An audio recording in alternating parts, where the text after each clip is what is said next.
Welcome back to Awake. In John 13:35, Jesus gave us a powerful word when he said, "By this all people will know that you are my disciples if you have love for one another." I wonder if Jesus were to show up at our local churches on Sunday, would he say that this is taking place? Many of us who have been in church for any period of time would say that we have been in churches that were the very opposite of this mindset. The sad reality is that many churches are known more for disunity, discord, backbiting, and infighting than they are for love. When we look at the book of Acts, we see Jesus' words in John 13 come alive. We see it in the flesh. We see it in the church. In Acts 4, we see a powerful picture of the church coming together in unity. The story begins with Peter and John being arrested for preaching that Jesus had been raised from the dead. As they stood before the religious leaders of their day, they give a gripping testimony of how the power of Jesus had healed the man in Acts 3, and that they would not stop preaching the gospel.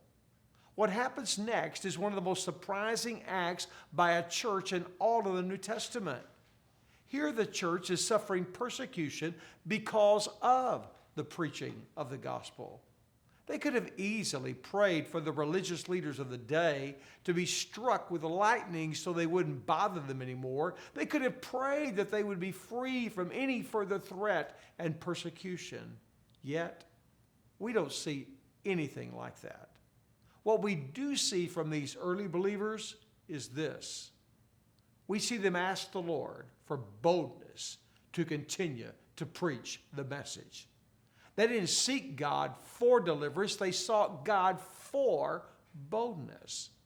I believe when you get the essence of their desperation before God in Acts 4, verse 23 through 31, verses 32 through 38 make a whole lot more sense. They are in a frantic place.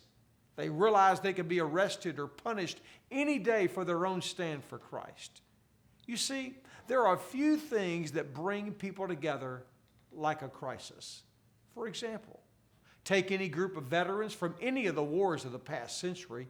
They have been separated for decades before being reunited at an event.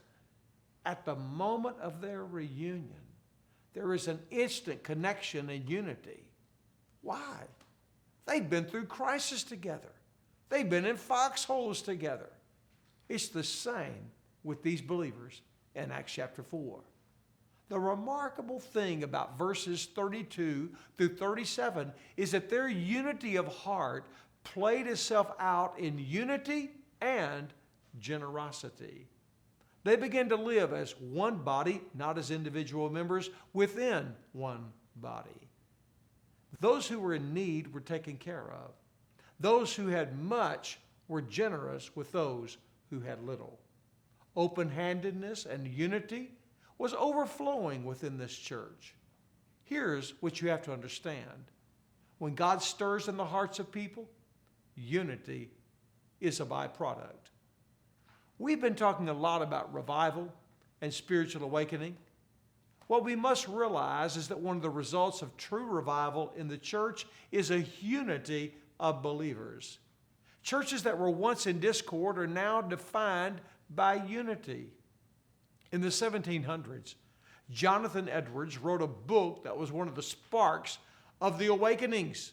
It was entitled A Humble Attempt to Promote Explicit Agreement and Visible Union of God's People in Extraordinary Prayer for the Revival of Religion and the Advancement of Christ's Kingdom on this earth.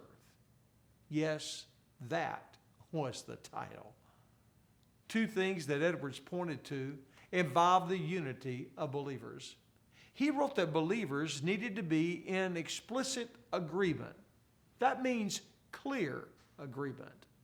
And visible union through extraordinary prayer for the expansion of Christ's kingdom. When the people of God got right with God and got right with each other, a spiritual awakening took place. Are there people in your life that you need to get right with? Is there conflict in your church that you had something to do with? What do you need to do to come together with other believers in explicit agreement, clear agreement, and visible union? I hope you'll lead your group through these difficult questions.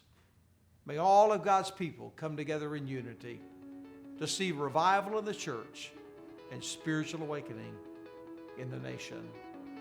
Have a great time with your group today. See you next week.